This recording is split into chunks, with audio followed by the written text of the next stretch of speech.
Hi guys, स्वागत आहे तुमचं माझ्या चॅनलमध्ये एका नवीन ब्लॉगमध्ये. तर आज मी तुमच्यासोबत एक गोष्ट शेअर करणार आहे.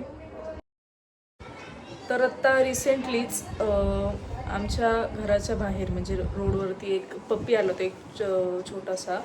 तर आम्ही त्याला सांभाळायचं ठरवलं. तर मग तो पप्पी म्हणजे खूप त्यावेळेस चांगलं होतं आणि त्यावेळेस आम्ही त्याचं नाव पण ठेवलं. त्याचं नाव होतं चार्ली. तर मग अचानक त्याला माहीत नाही काय झालं, आम्ही त्याला रॅबिजचं इंजेक्शन दिलं आणि नंतर काही दिवसांनी तो असं वेड्यासारखं करायला लागला. मी आता तुम्हाला एक व्हिडिओ दाखवते, ती बघा.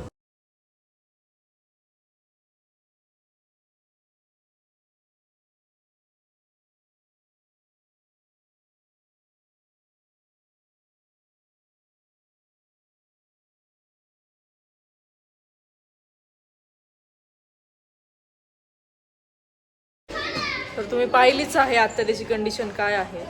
तर म्हणजे तो खूप चांगला होता, खूप असा खेळायचं वगैरे आमच्या इथल्या पोरांसोबत. आणि तो आमची जी आत्ता आहे ती कॉलनी, ते अख्ख्या कॉलनीचा कुत्रा होता, तो अख्ख्या कॉलनीचा चार्ली होता. आणि सगळेजण त्याला खूप जीव लावायचे सगळे.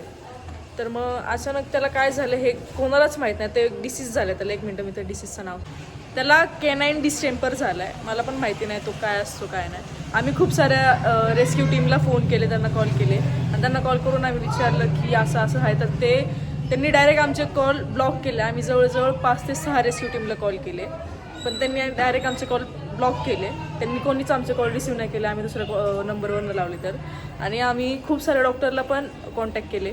आम्ही जवळजवळ 10-15 डॉक्टरला कॉन्टॅक्ट केला, पण ते डॉक्टर बोलले की तो नाही वाचू शकत. पण ॲटलिस्ट त्यांनी एवढं बघायला पाहिजे होतं की येऊन बघायला पाहिजे होतं, त्याला चेक करायला पाहिजे होतं. आणि माझा जो कॅटचा डॉक्टर आहे, मी त्यालासुद्धा विचारले, ते सुद्धा आले होते त्याला बघायला, चार्लीला बघायला.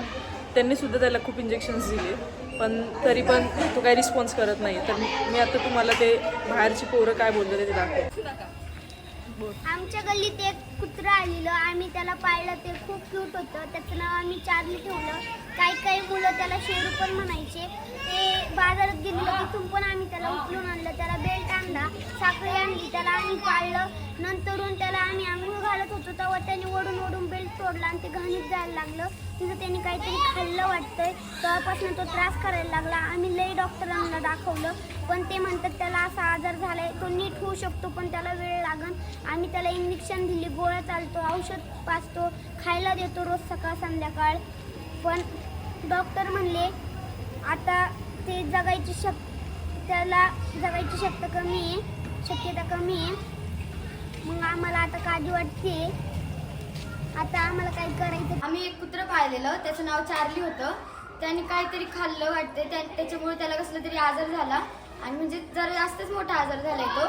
आणि त्याच्यामुळे तो म्हणजे सगळ्या डॉक्टरला दाखवलं. डॉक्टर म्हणतात की तो नीट नाही होणार, म्हणजे असं म्हणतायत की ना, आमची सगळ्यांची इच्छा आहे की तो नीट व्हावा म्हणून. आणि कोणाला माहिती असेल काय ट्रीटमेंट करायची, काय म्हणजे त्याच्या संदर्भात काय करायचं असेल तर सांगा, ही आमची नम्र विनंती. धन्यवाद. आमचं एक कुत्रे चार्ली नाव आहे त्याचं. त्याला आजार झाला मोठा माणूस. त्याने काहीतरी खाल्लं होतं म्हणून त्याला आजार झालाय. कोणाकडे उपचार आहे तर त्यांनी सांगावे, हीच माझी नम्र विनंती. सगळ्यांचं एवढंच इच्छा आहे, तो नीट व्हावा. धन्यवाद. तर तुम्ही ऐकलंच असेल तो काय बोलला तो मुलगा.